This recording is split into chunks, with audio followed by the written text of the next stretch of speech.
felices hoy día de tener un nuevo programa con Somos Tu Voz junto a la Radio Universidad Central. Y hoy día tenemos varias noticias y novedades. Tenemos un entrevistado de gran categoría, el cual nos va a venir a contar su experiencia respecto al cáncer infantil. Y vamos a estar conversando con él durante todo el programa, lo cual va a ser muy entretenido y socioeducativo tanto para nosotros como para las personas que nos puedan estar escuchando. Así que les quiero mandar un saludo a todos los que van de vuelta de dejar a sus hijos del colegio o van atrasados al trabajo o hasta pasaron de la noche y terminaron ahora despertándose recién. Así que les mando un saludo a todos los que nos pueden estar escuchando y vamos a tener un programa súper acompañados ahora. Viene llegando nuestra compañera Francisca Jara. Hola, un gusto. Y nuestro gran entrevistado, el cual hoy día vamos a estar conversando con él. Así que eso, estamos aquí medio nerviosos, ansiosos también de la conversación y esperando a que esto sea muy gratificante para nosotros como para la gente que pueda estar escuchando. Bien, Bruno. Saludarlos a todas y a todos en este día de viernes por la mañana. Van a ver hoy 29 grados. 29 grados. Oye, Bruno, y le contaste a la gente que tenemos hoy día un tremendo invitado. Exacto, estamos aquí. No he dicho nombre. Estamos todavía con la sorpresa, es secreto. Lo tiene en incógnita, con redoble de tambores. Exacto. Tiene que haber aquí algo, una presentación digna. Hoy día tenemos, un tremendo invitado, como lo dije recién, nuestro querido Tomás Boric, que la verdad es que ha tenido una tremenda disposición para apoyar este proyecto de investigación, ¿cierto? Muy motivado, cada vez que lo hemos invitado ahí ha estado, y hoy día quisimos traerlo un poco para que ustedes, los auditores y auditoras, sepan la realidad de lo que venimos hablando ya en varios programas, que es el cáncer infantil. Él lamentablemente vivió esta experiencia, por lo tanto, ¿quién mejor que una persona que lo conoce en primera persona? Así que muy buenos días, Tomás, gracias por estar aquí. Muchas gracias, Tomás, por venir. Hola, buenos días a todas y todos. ¿Cómo has estado, Tomás? ¿Cómo has estado estos días? ¿Cómo ha estado la semana? No, la verdad que la semana ha estado buena. Como viene la pega, viene la familia, viene la vida, viene todo. Así que... Qué bueno, me alegro, Tomás. Sí, estos días de calor nomás. Qué bueno, eso es importante. Harto positivo. Harto calor, eso mismo. No, y como decía Francisca, es súper importante igual que venga aquí a contar tu experiencia porque, nosotros estamos desde afuera mirando y aconsejando, dando información, noticias, todo. Pero respecto a la experiencia en general, y tú la tienes, entonces es súper bueno para el programa y para las personas que no pueden estar escuchando.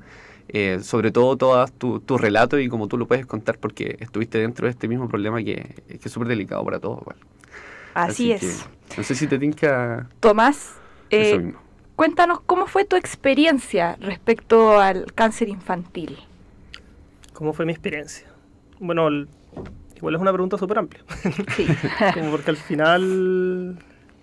Más allá que sea un resfrío, ¿no? O sea, es una enfermedad, a diferencia de un resfrío, por decirlo así, o una lesión o otras cosas, el cáncer es una enfermedad que también te acompaña por mucho tiempo, entonces no es solo como un periodo chico, es como una etapa de tu vida. Entonces, cuando te preguntan como la experiencia, es como, no sé, te marca completamente. Entonces, es una cosa que te afecta cuando lo estás viviendo y también hacia todo un futuro lejano. Entonces, de cierta forma uno podría decir que la experiencia todavía sigue estando. Primero un poco contextualizar, quizás mi caso es un poco particular del cáncer por la zona geográfica donde yo estaba cuando me lo diagnosticaron. Además de la edad, yo fui diagnosticado cuando tenía 11 años, allá por el 2005, y vivía en Punta Arenas. Entonces partió todo con un mal diagnóstico, donde les habían mencionado en su momento, me habían dicho que tenía dermatitis atópica, yo me rascaba la piel durante un mes, me saqué las cejas, tenía como heridas en la piel de tanto rascarme. Recuerdo que hasta profesores como que se rieron de mí como compañeros de colegio porque, claro, uno no tenía cejas y uno echándose crema todas las noches.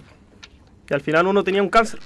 Ese es como el primer problema que uno notó, que la salud en regiones es muy distinta también. Sí. Se demoraron más de un mes en diagnosticarme cáncer. De hecho, no me lo diagnosticaron en Punta Arenas, me vieron y me mandaron para Santiago a los 11 años, dejando todo, mi tierra, mi familia, mi mascota, mis amigos, y ahí es donde parte todo.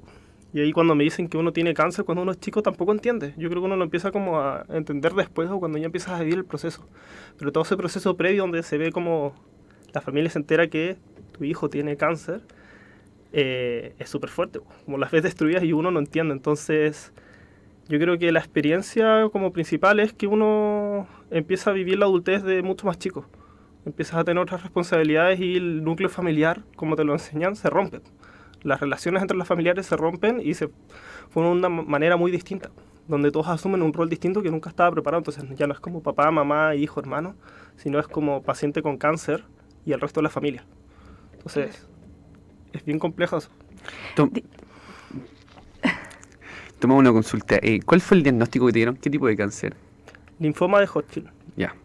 Y dijiste antes que te diagnosticaron primero dermatitis atópica. Sí. Eso implica que son diagnósticos errados hasta que llegaste al diagnóstico del linfoma, ¿no? Claro. Yo el problema que tenía y cómo me lo diagnosticaron, y esto igual quiero como especificar que cada cáncer es muy distinto. Hay una cantidad de tipos de cáncer, pero son muchísimos y presentan distintos síntomas. De hecho, yo nunca supe por qué me dio cáncer, por ejemplo. Pero uno de los síntomas que tuve es que me picaba mucho la piel. Me picaba mucho la piel. Yo recuerdo ponerme bajo el agua de la ducha con el agua muy caliente porque eso como que me rascaba la piel. Básicamente como me la irritaba y eso como que me producía como este placer de estar rascándome. Y también la ligaba un poco como la necesidad. Y por eso fui como porque tenía la piel seca y me la rascaba y el médico dijo, no, esto tiene que ser dermatitis atópica, échate una crema. Y estuve así un mes o más. Entonces, ahí va como la primera falacia, en realidad, o sea, el primer como punto complejo en donde el médico o médica, no recuerdo en su momento, ni siquiera como me hizo los exámenes adecuados, solo lo hizo como al ojímetro, por decirlo así. Exacto, sí. De hecho, hace poco hicimos una entrevista que fue a Máximo Boloco y coinciden respecto a los malos diagnósticos que dan al principio de la enfermedad. Entonces, igual es un tema súper complicado respecto a que el cáncer se tiene que detectar, ojalá, lo antes posible porque es un tratamiento muy largo o si no, después tiene muchas complicaciones cuando ya la metástasis está muy así como expandida. Entonces, el primer diagnóstico tiene que ser, entre comillas, lo más fidedigno para partir con este procedimiento y todo el tratamiento que conlleva tener cáncer. Entonces, claro, en el fondo es tiempo ganado. Exacto. Cada día es un día ganado cuando el diagnóstico está establecido desde el génesis de la enfermedad. Toda la razón. Tomás, te hago otra pregunta. ¿Cómo el cáncer afectó tu estructura familiar? Eso es lo más fuerte, yo creo. Pero el cáncer le afecta... Y esto lo he conversado con otras personas y familias que han como vivido experiencias de hijos con cáncer. Porque ellos mismos han tenido cáncer y es algo que se comparte mucho. Bueno, de partida se genera un vínculo donde se quiebra un poco la familia porque yo tengo que viajar a Santiago con mi madre y me tengo que quedar allá durante varios meses. Como 9 meses estoy en Santiago en tratamiento. Y ahí yo me quedo con mi hermano Gabriel, que en ese instante estaba estudiando Derecho y estaba en primero o segundo año. Entonces, básicamente, los primeros meses vivo con ellos. Y ahí se genera el primer quiebre. Yo estoy con ellos dos y también está mi hermano en Punta Arenas, el Simón, y con mi viejo, con mi padre. Entonces, el núcleo familiar se divide en dos, como si la familia se hubiese separado. ¿Por qué es importante el tema de región acá? Porque Punta Arenas está a la cresta, está a la mierda. Disculpen el vocabulario. Está muy lejos y... Mira, hoy en día los pasajes están brutalmente caros. Cuando un pasaje ida y vuelta sale 500 lucas. A mí no me alcanza, a mí me cuesta poder viajar. Como yo no podría como darme el lujo de viajar ahora para las vacaciones, por ejemplo. Y en ese momento la situación es que si bien los pasajes eran un poco más baratos, también los vuelos eran menores, era más complicado viajar, entonces no es una conexión tan directa. Entonces se rompe ese núcleo y se forjan distintos lazos. Mi madre pasa a ser, más que mi madre, mi cuidadora, y yo paso a ser la cuidadora de mi madre, eso lo mencionaba antes, como uno ve a tu familia sufriendo tanto que uno trata de tomar una postura de poder cuidarlos. Sí. Y tú eres el único que puede cuidarlos si es que disminuyes tus emociones. Entonces, si yo me muestro muy débil, veo que a mi familia le afecta y se ve muy débil. Entonces, ¿qué es lo que uno hace? Se fortalece por dentro. ¿Cómo se fortalece? Omitiendo sus emociones, no demostrando tanto afuera, y entonces así quedando más tranquilo. Entonces, ese es como el primer quiebre, como que uno deja de ser tanto un hijo, sino un paciente, pero también trata de cuidar a tu familia. Entonces pasa a ser como el papá también de tus papás de repente. Bueno, y lo otro que se genera un vínculo muy fuerte con mi hermano Gabriel, porque él es el que está ahí cuidándome, apañándome, y nunca tengo la necesidad de protegerlo porque él, por alguna razón, logra comprender esto y me hace sentir como parte de la vida, si no una persona distinta. Y bueno, con mi familia en Punta Arenas, ahí se rompe harto porque no los veo casi nunca. Yo cuando en ese momento lo entiendo que mi padre tiene que trabajar y ganar dinero, entonces lo juzgo por no estar conmigo en Santiago. Y me costó años darme cuenta que básicamente estaba siendo un idiota yo como juzgándolo de esa forma, pero uno tampoco tiene las herramientas para verlo. Y bueno, con mi hermano Simón se genera un distanciamiento muy grande también por lo mismo, porque no tenemos ese vínculo. Y una cosa importante para terminar este punto, que también esto afecta a cada uno de la familia por separado. Mi madre tiene problemas por esto, mi padre por la exclusión que yo le genero y por sentimiento de culpa, que no puedo hacer nada al respecto. Y mi hermano Simón se genera esto de que él queda solo en Punta Arenas, mis viejos están todos preocupados de mí, mi otro hermano también está preocupado de mí, y él queda completamente solo. Entonces él queda completamente apartado de este núcleo familiar, y eso también genera como sus problemas importantes en él, donde después de muchos años no puede trabajarlo, pero si bien el cáncer uno lo tiene, yo lo tuve, toda mi familia en realidad lo tuvo, pero todos se enfocaron en curarme a mí, no en ellos. Eso es algo importante, como que quiero recalcar.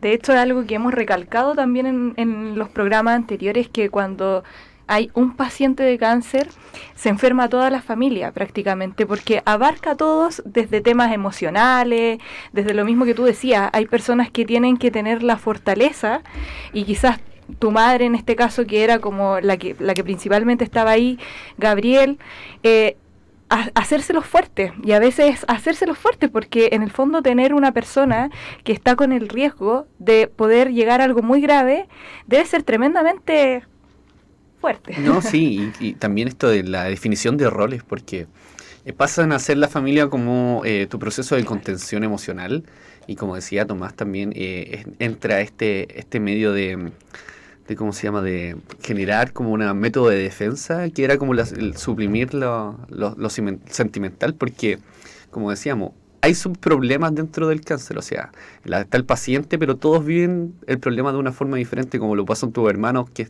se iban alejando, o desde el punto de vista de tu cuidadora también. Entonces, todos ven el problema desde un punto de vista, pero les afecta a todos por general. Entonces, hay una reestructuración de la familia, básicamente, completa.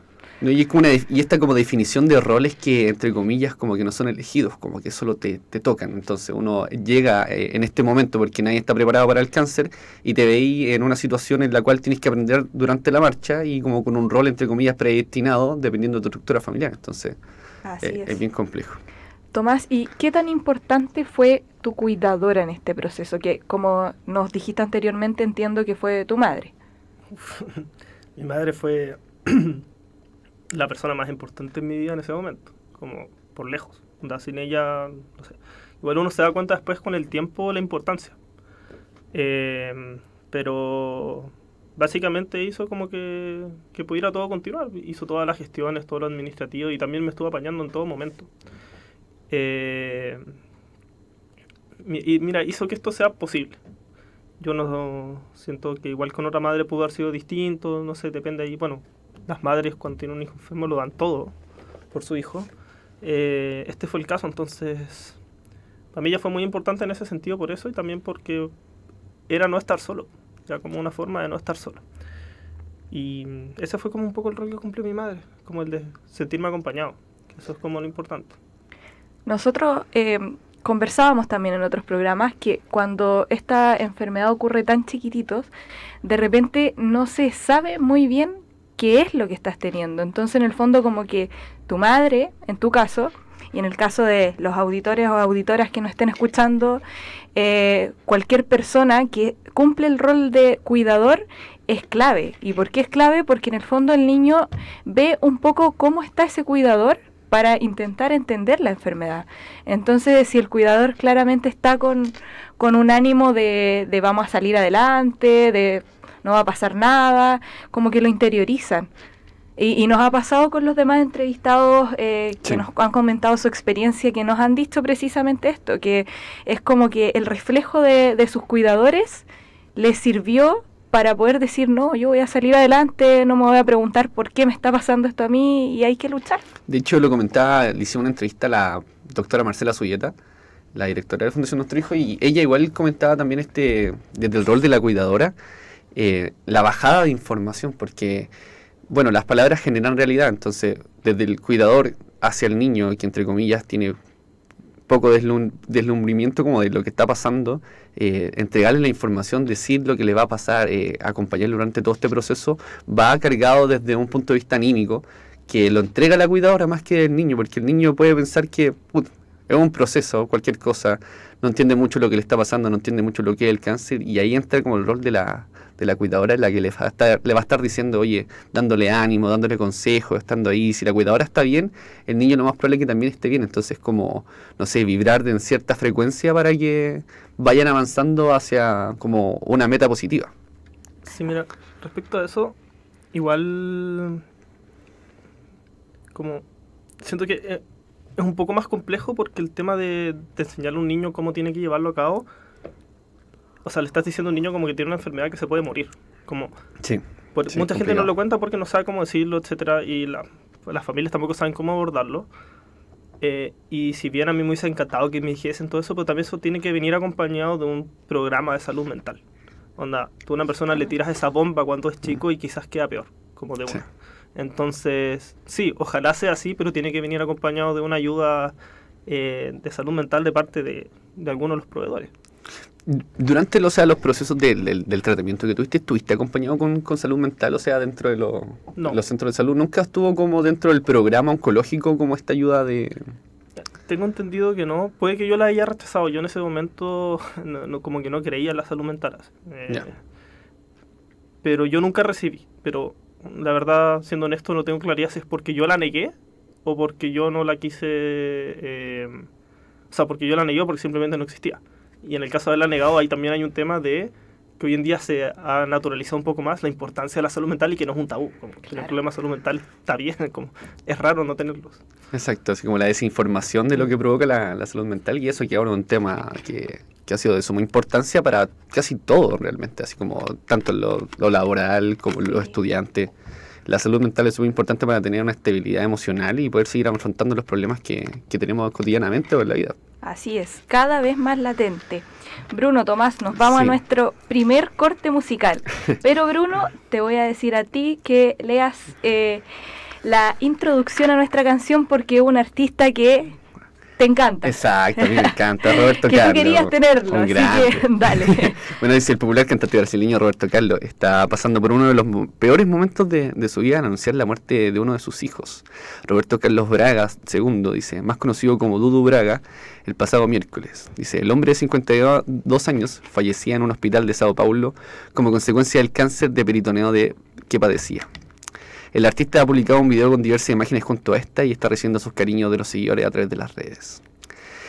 Súper complicado igual esto, o sea, desde el área también como de un padre y lo antinatural que puede ser que se te muera un hijo, más con temas tan importantes como el cáncer. Así que queremos mandar a todos un saludo y los dejamos hoy día con Roberto Carlos y la canción. Bruno no coreó la canción porque se dedicó a conversar con nuestro invitado. ¿Dónde está el karaoke? No hubo tiempo para el karaoke, ya estábamos aquí entretenidos con nuestro invitado. Rompiste la tradición. Rompí la tradición. Más se llama Lady Laura. Igual, homenaje a cuidadoras, porque está siempre esa visión hacia la madre y volver a sus brazos. Pero sí, estamos aquí entretenidos, aprovechamos te lo vamos a perdonar por esta vez. Aprovechamos un momento para conversar cosas importantes, así que... Así es. Tomás, ¿cómo fue el trato de los profesionales de los centros de salud? Que igual es algo clave, porque en el fondo los centros de salud pasan a ser un hogar. Pasas tanto tiempo ahí que yo creo que pasa a ser un hogar. Entonces el trato que te brindan, obviamente que también queda ahí marcado. Sí, fue increíble. Fue increíble. Yo le tengo mucho cariño a las personas que me atendieron. Las enfermeras, como era verlas cada día, era como una alegría, porque además te llenaban de alegría. Como sé que hay todo un tema médico de lo que ellas hacen, pero lo que uno veía es todo el amor que te entregaban. Onda, tienen una pega doble, que es ser las enfermeras son cuidadoras, pero además son enfermeras, como una pega muy muy brígida, como también como creo que hay que ponerle como énfasis en esa pega doble que hacen. Y bueno, los doctores, la doctora Weithflug y el doctor Barriga, que fueron los oncólogos que me trataron, fueron increíbles, me explicaban todo, siempre estaban disponibles. Igual que yo quiero hacer el hincapié que yo me traté en la Católica. Y privada, entonces yo tenía una atención de salud como de lo más top quizás que uno podía obtener, probablemente lo mejor que uno podía obtener en Chile. Entonces, esta es mi realidad y no sé si es así en todos los otros centros. Yo tengo entendido que en general, no sé, las enfermedades siempre como tienen estas energías como por los niños en todos lados, pero no sé cómo es el trato de doctores, por ejemplo, en otros lugares, desconozco, no soy quien para decirlo. Y en ese sentido fue súper importante cómo ellos se acercan a mí. Recuerdo solo una vez como que hubo un doctor que me chocó un poco, que fue cuando me tuvieron que hacer una biopsia al final, para saber si estaba bien o mal, si ya estaba recuperado o no, y el doctor era como un doctor adulto, como que trataba a pacientes adultos. Y ahí noté la diferencia de tacto, y yo dije, oh, me odia. Y es como, no, así son los doctores, solo que los otros doctores que tratan niños como que en realidad te quieren, y como que son distintos. Como fue la primera diferencia. Si hubiese sido así todo el tratamiento, quizás hubiese sido más desmotivante el ir día a día. Como decían, es un hogar, es un mal hogar, porque al final yo tengo malos recuerdos asociados a la clínica. Estás por algo negativo ahí. Sí, pero ellas hacían que eso fuese como viable también. Son parte de los cuidadores, ahora que lo pienso. Nunca lo había pensado, pero fueron parte de ser como grupo de cuidadores. Sí, porque están igual estas habilidades blandas como para entregar información, que es súper compleja respecto a decirle, como decías tú al principio, de decirle a un niño que tiene cáncer y que es una enfermedad tan mortal, porque igual se asocia al tiro hacia la muerte. Están entregando como este apoyo durante todos los días, porque, como decía Francisca, pasa a ser parte de tu vida todos los días, como que está ahí en el hospital. Obviamente no va a ser un hogar grato porque uno no va por voluntad propia, pero sí, al principio es como el colegio. A veces uno pasa más en lugares externos a la casa y pasa a tener una comunidad afuera la cual está apoyándote durante todo lo que te puede estar pasando. Entonces es súper complejo y complicado también y de suma importancia el trato que dan los profesionales durante los procesos oncólogos. Así que, bueno, ¿y crees que en Chile se necesita mayor intervención política con esta enfermedad? Espero no meterme en problemas con esto, pero obviamente que sí. Sí, no, totalmente. Y eso es algo que voy a hablar como mi persona. No, sí. Totalmente. O sea, por ejemplo, a mí, como Tomás Boric, se me era muy importante, por ejemplo, el tema del plebiscito, del apruebo. ¿Por qué?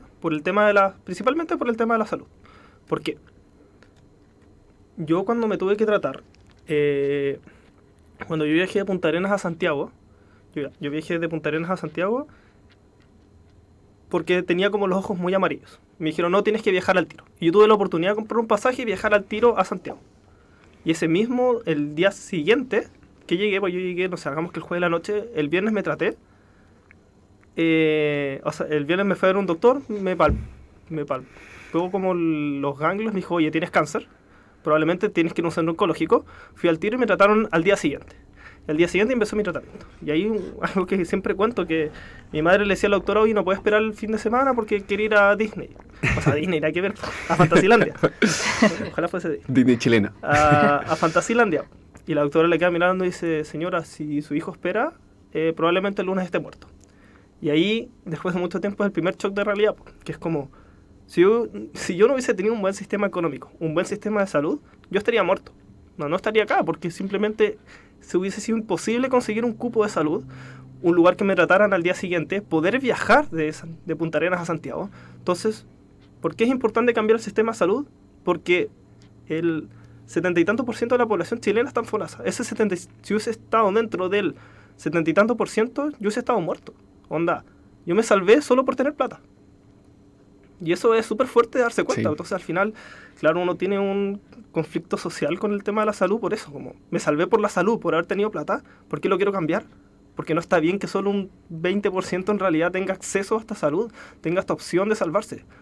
Yo recuerdo, en su momento lo conversábamos con mi familia, que también Gabriel igual era esta persona que me trataba me enseñaba también de la vida mientras yo vivía eso. Y dentro de estas conversaciones me dijo, probablemente, el 2005, probablemente si tú hubieses vivido en La Pintana, como no estarías vivo, ¿cachai? Porque así funciona Chile, así funciona la salud en Chile. Entonces sí, tiene que haber una intervención como en el sistema de salud completo. Y respecto ya a temas de cáncer, como mencionaba, como Chile tiene unas tasas de supervivencia de cáncer infantil altísimas, como muy buenas. Entonces creo que en eso estamos bien, tampoco hay que como que tirar todo que está mal y no. Solo que el acceso a la salud es el problema. Hoy en día, como con el copago cero, es más fácil acceder a la salud, pero el problema son los cupos. Por ejemplo, tengo entendido, yo igual lo hablaba con enfermeras del área de salud de oncología infantil, que los cupos de pacientes infantiles son bastante rápidos. Como si uno tiene que hacer un examen, etcétera, es muy rápido. Pero para adultos hay exámenes que hasta se demoran 3 años. 3 años.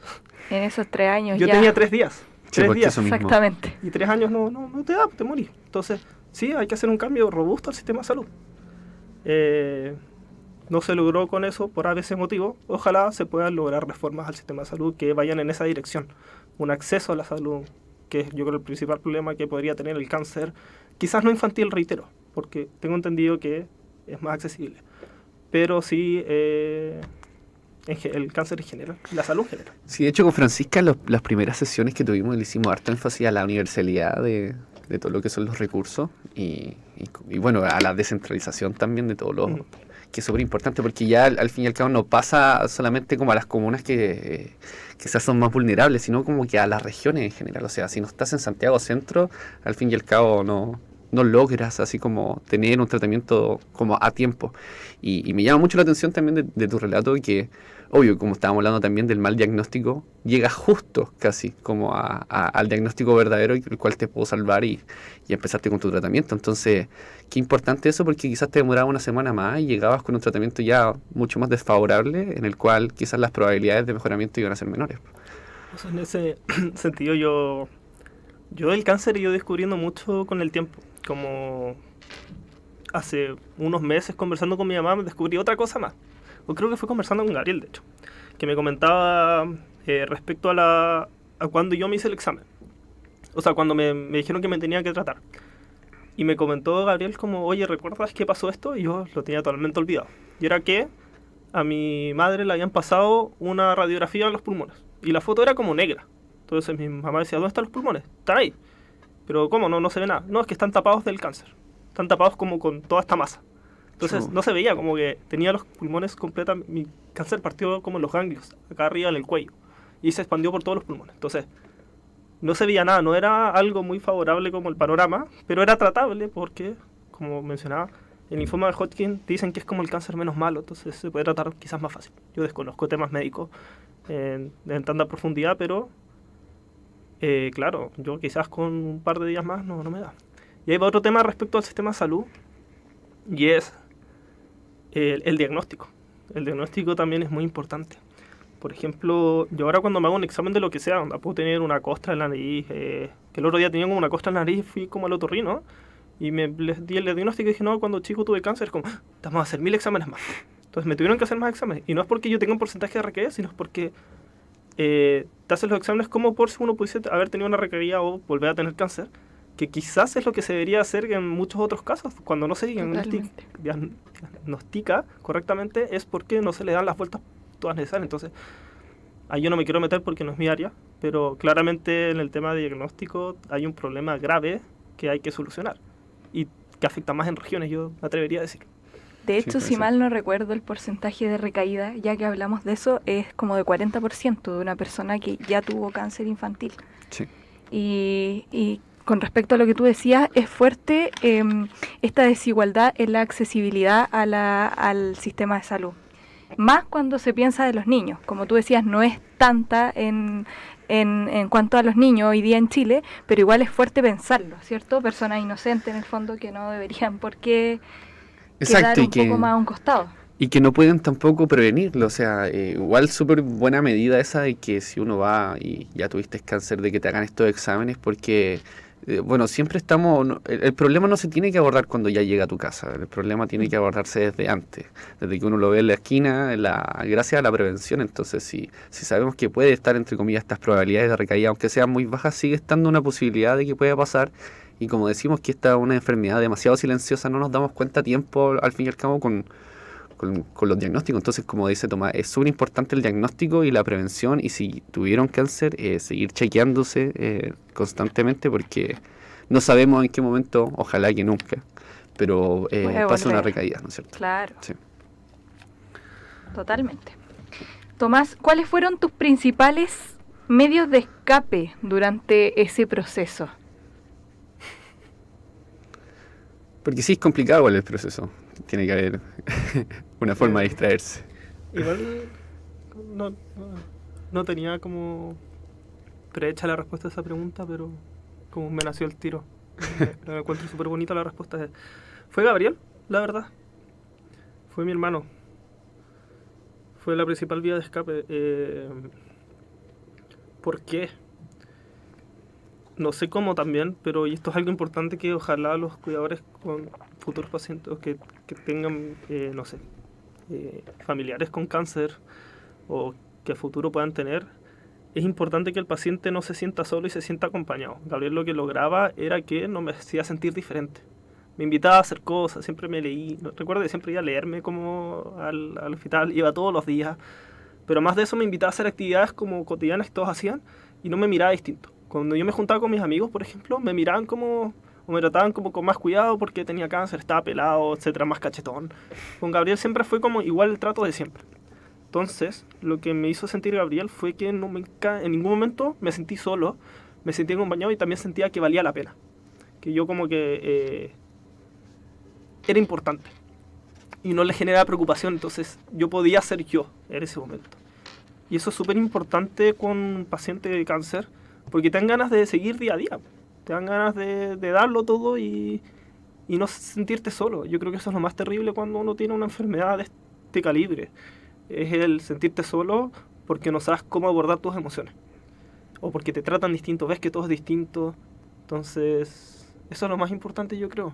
Y ese fue mi medio de escape, el sentirme acompañado.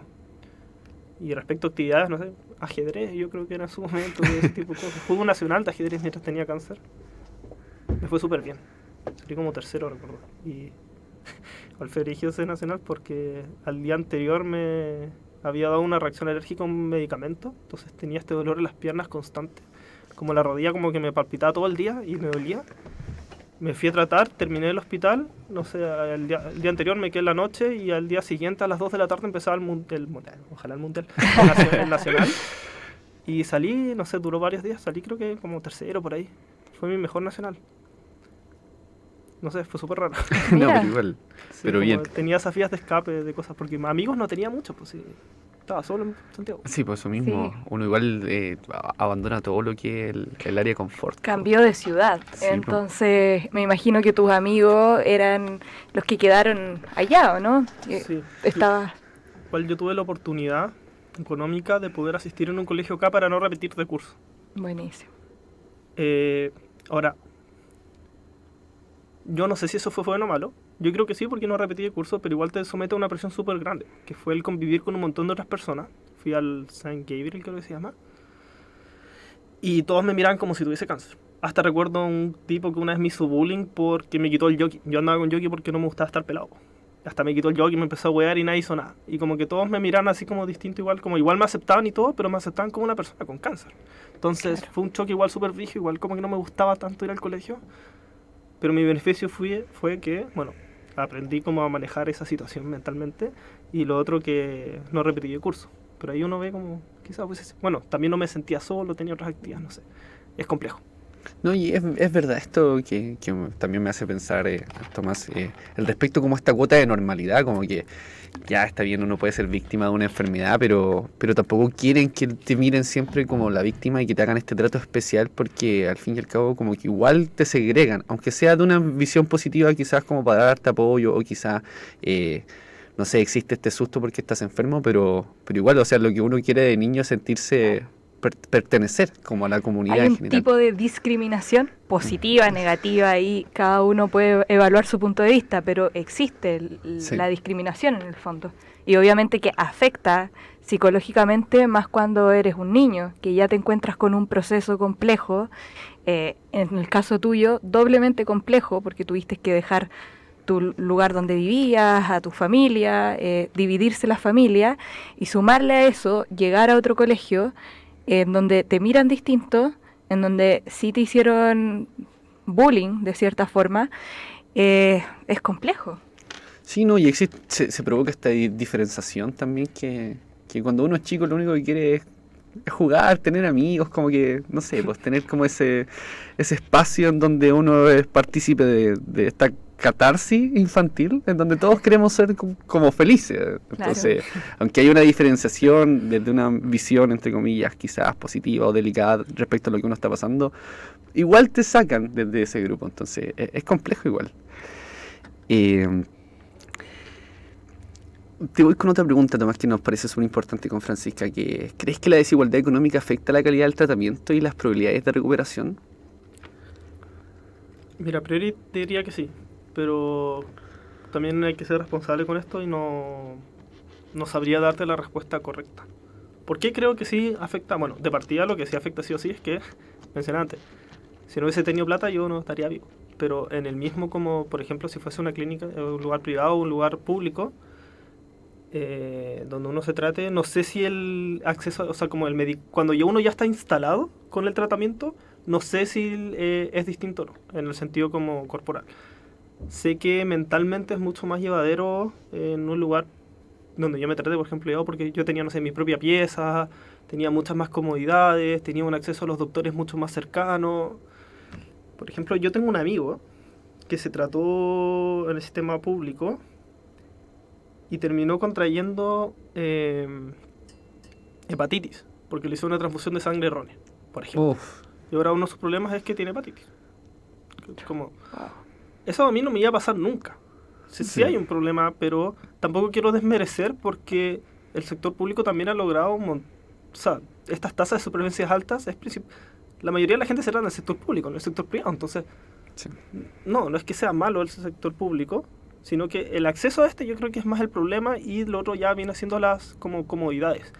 Pero yo creo que la calidad de los médicos en cada una son buenas, pero o sea, son increíbles, igual de buenas diría, pero por otro lado desconozco también de esa materia, no podría dar una respuesta robusta. Sí, al fin y al cabo igual como que pasa al tema de administración, más que al foco como del profesional que atiende, sino como al área de arriba, que el que maneja el hospital, entregan horas y se administra. Entonces, claro, pero en el fondo todas esas cosas igual suman, y yo tengo una percepción semejante a la tuya, pero creo que de cierta forma, y obviamente que si hay diferencia en el acceso, es porque hay cierto grado de desigualdad, de alguien que lo puede pagar y de alguien que no lo puede pagar.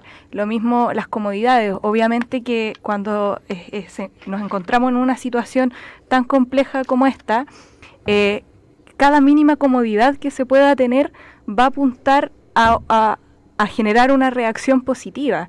Es distinto estar en una pieza un poco más cómodo o cómoda cuando estás pasando por este proceso a estar en una pieza compartida entre cuantas personas que están con los mismos síntomas que tú probablemente, muchas veces, no sé, con quimios, con radioterapias que producen cierto, a veces como un efecto secundario el vómito, por ejemplo, y que tú lo estás viendo en la persona de al lado.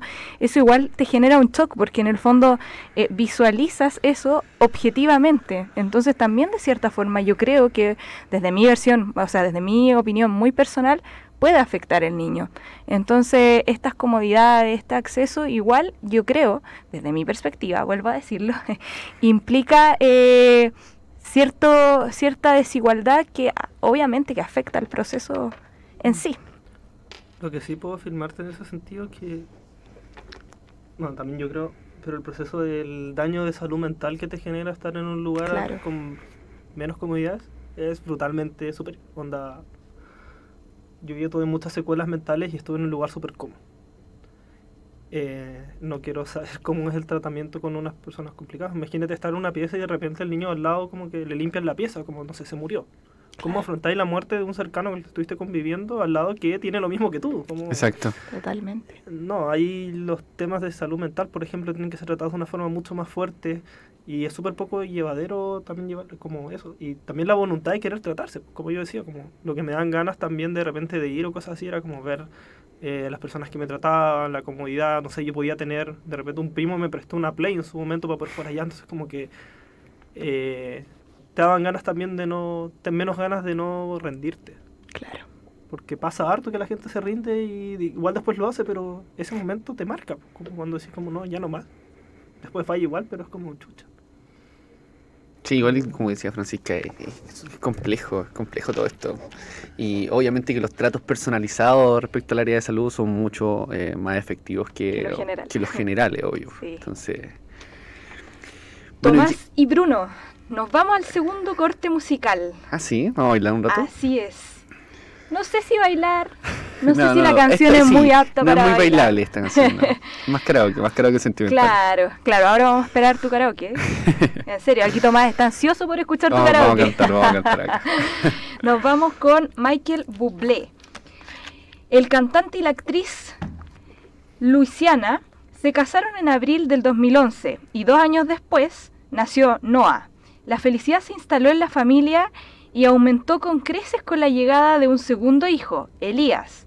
Todo era perfecto. Estaban logrando sus sueños en lo personal y en lo profesional, pero de repente todo cambió. El destino les tenía preparado un fuerte revés. A Noah le diagnosticaron un cáncer de hígado. Fuerte noticia, ¿no es cierto? Y a veces desconocida, porque intentamos poner este tipo de historias también para entender que obviamente es una enfermedad completamente universalizada y que le puede ocurrir a cualquiera. Y esa es la idea también un poco de concientizar sobre esto y dar a conocer la realidad, ¿cierto? Entonces nos vamos con... A la socioeducación respecto al cáncer infantil. Estamos de vuelta en la 107.1 en el corazón de Santiago. Recordarles que nos pueden ver vía streaming en radio.ucentral.cl, seguirnos en nuestras redes sociales, Radio U Central en Instagram, también buscar nuestros podcasts en Spotify y cualquier consulta, duda o sugerencia, como siempre lo decimos, hablar al +569 92 15 21 52. Bueno, y también dejar invitado a todos a escuchar la entrevista que le hicimos a Tomás, la cual está en YouTube y se puede buscar por el canal Somos Tu Voz también. Y para más específica, Conociendo Realidades con Tomás Boric. Tomás, entonces, nos vamos a la última preguntita, que es algo que ya veníamos hablando en realidad a lo largo del programa, en base a tu experiencia también, que va muy acorde a lo que te vamos a preguntar ahora. Que es si consideras que los servicios de salud oncológicos están centralizados en nuestro país. Completamente. Ahora, hace poco se inauguró un nuevo centro oncológico en el norte del país. Creo que ese también es un gran proceso de descentralización, pero la idea es que ojalá todos los lugares estén capacitados y no solo... Porque están los centros oncológicos donde uno se trata, pero también está que los doctores hayan doctores capacitados en cada lugar, porque al final... el cáncer como te puede afectar a cualquier persona en cualquier lugar de Chile. Entonces, primero está el acceso al diagnóstico, que sea una persona que tenga conocimientos de cáncer, y ese es como lo primero, la primera centralización que existe, que en regiones los médicos tampoco están tan preparados para eso. De hecho, creo que en Punta Arenas no sé si hay como oncólogos, por ejemplo. Creo que había uno de repente y después se fue, como si por ejemplo quieres seguir tu tratamiento allá, como que no se puede. Y Punta Arenas igual es una capital regional y igual es un punto estratégico súper importante. Pronto va a ser Magallanes una de las regiones claves a nivel mundial por el hidrógeno verde, por ejemplo. Sí. Y esa no tiene un lugar para tratarse oncológicamente, entonces ¿qué le queda, no sé, a Natales? ¿Cachai? Puerto Natales. ¿Qué le queda a... no sé, a pueblos a lo largo de Chile, ciudades rurales, gente que no tiene tampoco acceso a viajar a Santiago? Porque hoy en día viajar a Santiago y la centralización dispone de 2 barreras muy importantes. Uno es, claro, tener que dejar tu ciudad y el diagnóstico y lograr tratarte acá. Y lo otro también es venir a Santiago y tener cómo pagar un arriendo, por ejemplo. Yo trabajo en esa área y los arriendos, si bien no son brutalmente caros, comparado con antes, por ejemplo, lo que sí está pasando es que la ocupación de arriendo está casi como en un 90 y tanto %. Entonces, encontrar un arriendo que se acomode a tus ingresos hoy en día es muy difícil. Entonces, también está eso, como ya, estás encarcelado, tienes que viajar, pero no solo tienes que viajar, tienes que encontrar dónde vivir, cómo comer, etcétera, bla, bla. Entonces, sí. ¿Y qué se puede hacer por eso? Bueno, ahí se me escapa un poco, pero claramente hay que descentralizar por macrozona, por ejemplo. como que se pueda uno tratar en su macrozona como mínimo y después ir como descentralizando más y más y más y que no todo dependa de Santiago. No, y también es súper clave igual lo del otro. O sea, mira, igual lo anteriormente señalado nos permite, te vamos a preguntar también sobre la accesibilidad universal a la salud pública. O sea, desde la descentralización o la centralización de los servicios oncológicos, ¿cómo esto afecta a la accesibilidad universal a la salud pública relacionada al área oncológica? O sea, es que el acceso a la salud en general, de mi experiencia en Punta Arenas, si uno tenía que tratarse algo importante, tienes que viajar. Como no está en Punta Arenas los médicos capacitados para eso, como los especialistas no existen. Y lo otro que pasa, o sea, en algunos casos, y lo otro que pasa también es que uno también tiende a confiar más, si uno tiene que hacer algo importante, tiende a confiar más en los de Santiago.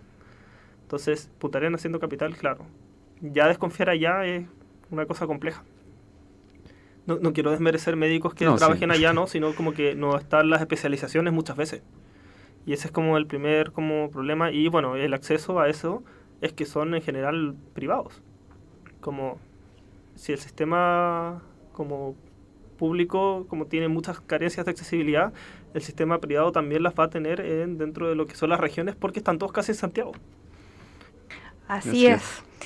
Tomás, creo que estuvimos casi una hora aquí conversando contigo y primero que todo, por supuesto, que darte las gracias. Creo que en esta hora fue muy provechosa, aprendimos mucho, así que de verdad muchas gracias por estar aquí, por aceptar esta entrevista y por la confianza también y las ganas que está en esto de apoyar a nuestro proyecto y en Somos Tu Voz y de socioeducar a las personas respecto a este problema que ha sido invisibilizado, quizás no ha tenido la relevancia que debería tener y la importancia respecto a todo esto. Totalmente. También muchas gracias a nuestros queridos auditores y auditoras que a esta hora pueden ir.